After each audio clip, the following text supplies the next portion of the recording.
بسم اللہ الرحمن الرحیم۔ ناظرین و سامعین السلام علیکم۔ میں ہوں آپ کا دوست، آپ کا ہوسٹ صابری میاں، اور آپ دیکھ رہے ہیں اردو ورڈز یوٹیوب چینل۔ سلطان نور الدین ایک عابد شب بیدار تھا۔ وہ ایک عظیم الشان سلطنت کا فرما روا ہونے کے باوجود ایسا مرد درویش تھا جس کی راتیں مسلح پر گزرتی تھیں اور دن میدان جہاد میں۔ وہ عظمت و کردار کا ایک عظیم پیکر تھا جس نے اپنی نوک شمشیر سے تاریخ اسلام کا ایک روشن باب لکھا۔ سلطان نور الدین رات کا بیشتر حصہ عبادات و مناجات میں گزارتا تھا۔ اس کا معمول تھا کہ نماز عشاء کے بعد بکثرت نوافل پڑھتا اور پھر رسول اکرم صلی اللہ علیہ وآلہ وسلم پر سینکڑوں مرتبہ درود بھیج کر تھوڑی دیر کے لیے بستر لیٹ جاتا۔ چند ساعتوں کے بعد پھر نماز تہجد کے لیے اٹھ کھڑا ہوتا اور صبح تک نہایت خشوع و خضوع کے ساتھ عبادات میں مشغول رہتا۔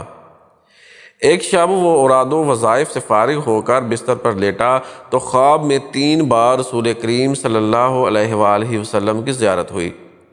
بعض روایتوں میں سلطان نے متواتر 3 رات حضور صلی اللہ علیہ وآلہ وسلم کو خواب میں دیکھا۔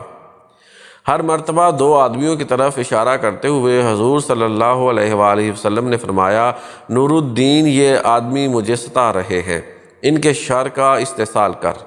نور الدین یہ خواب دیکھ کر سخت مضطرب ہوا، بار بار استغفار پڑھتا اور رو رو کر کہتا، میرے آقا و مولا کو میرے جیتے جی کوئی ستائے یہ نہیں ہو سکتا۔ میری جان، مال، آل، اولاد سب آقا مدنی پر نثار۔ خدا اس دن کے لیے نور الدین کو زندہ نہ رکھے کہ حضور صلی اللہ علیہ وآلہ وسلم غلام کو یاد فرمائے اور وہ دمشق میں آرام سے بیٹھا رہے۔ سلطان نور الدین بے چین ہو گیا اور اسے یقین ہو گیا کہ مدینہ منورہ میں ضرور کوئی ایسا ناشدنی واقعہ ہوا ہے جس سے سرور کونین صلی اللہ علیہ وآلہ وسلم کی روح اقدس کو تکلیف پہنچی ہے۔ خواب سے بیدار ہوتے ہی اس نے 20 اعیان دولت کو ساتھ لیا اور بہت سا خزانہ گھوڑوں پر لدوا کر مدینہ منورہ کی طرف روانہ ہو گیا۔ اہل دمشق سلطان کے یکا یک عازم سفر ہونے سے بہت حیران ہوئے، لیکن کسی کو معلوم نہ تھا کہ اصل بات کیا ہے۔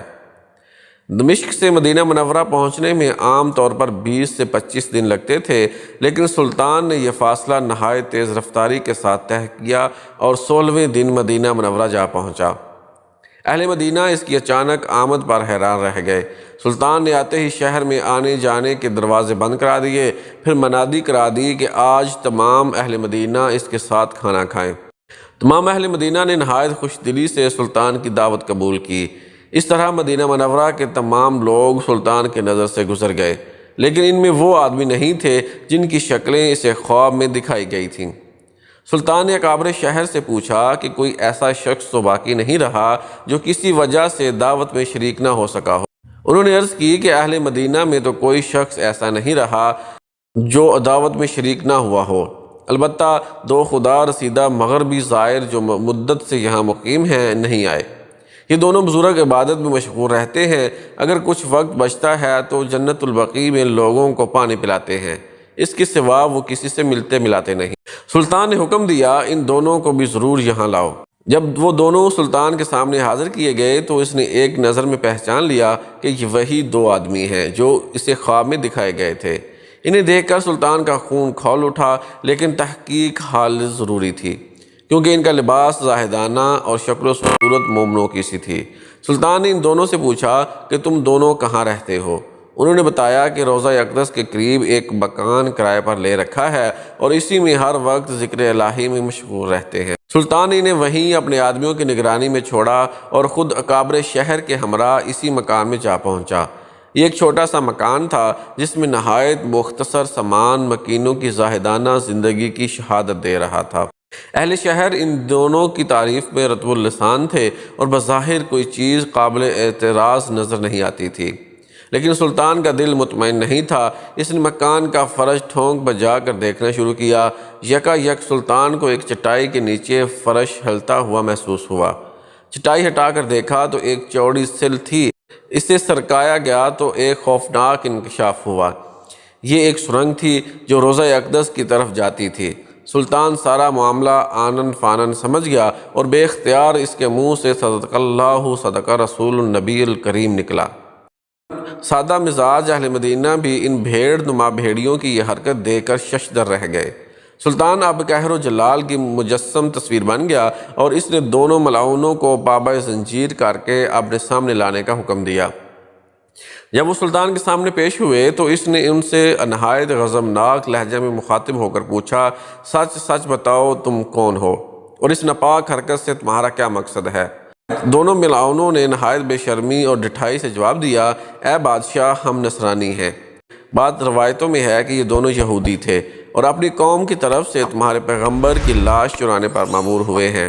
ہمارے نزدیک اس سے بڑھ کر اور کوئی کار ثواب نہیں، لیکن افسوس کہ عین اس وقت جب ہمارا کام بہت تھوڑا باقی رہ گیا تھا تم نے ہمیں گرفتار کر لیا۔ ایک روایت میں یہ ہے کہ یہ سرنگ حضرت عمر رضی اللہ تعالیٰ عنہ کے جسد مبارک تک پہنچ چکی تھی، یہاں تک کہ ان کا ایک پاؤں مبارک ننگا ہو گیا تھا۔ سلطان کا پیمانہ صبر لبریز ہو گیا، اس نے تلوار کھینچ کر ان دونوں بدبختوں کی گردنیں اڑا دی اور ان کی لاشیں بھڑکتی ہوئی آگ کے الاؤ میں ڈالوا دیں۔ یہ کام انجام دے کر سلطان پر رقت طاری ہو گئی اور شدت گریہ سے اس کی کھگی بن گئی۔ وہ مدینہ منورہ کی گلیوں میں روتا ہوا گھومتا تھا اور کہتا تھا، زہ نصیب کے اس خدمت کے لیے حضور صلی اللہ علیہ وآلہ وسلم نے اس غلام کا انتخاب فرمایا۔ جب ذرا قرار آیا تو سلطان نے حکم دیا کہ روضہ نبوی صلی اللہ علیہ وسلم کے گرد ایک گہری خندق کھودی جائے اور اسے پگھلے ہوئے سیسہ سے پاٹ دیا جائے۔ سلطان کے حکم کی تعمیل میں روضہ اطہر کے چاروں طرف اتنی گہری خندق کھودی گئی کہ زمین سے پانی نکل آیا۔ اس کے بعد اس میں سیسہ بھر دیا گیا تاکہ زمانہ کی دست بردرد سے ہر طرح محفوظ رہے۔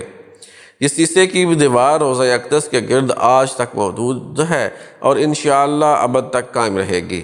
آج بھی اہل اسلام سلطان نور الدین کا نام نہایت محبت اور احترام سے لیتے ہیں اور ان کا شمار ان نفوس قدسی میں کرتے ہیں جن پر سید البشر نے خود اعتماد کا اظہار فرمایا اور ان کے محب رسول صلی اللہ علیہ وآلہ وسلم کی تصدیق فرمائی۔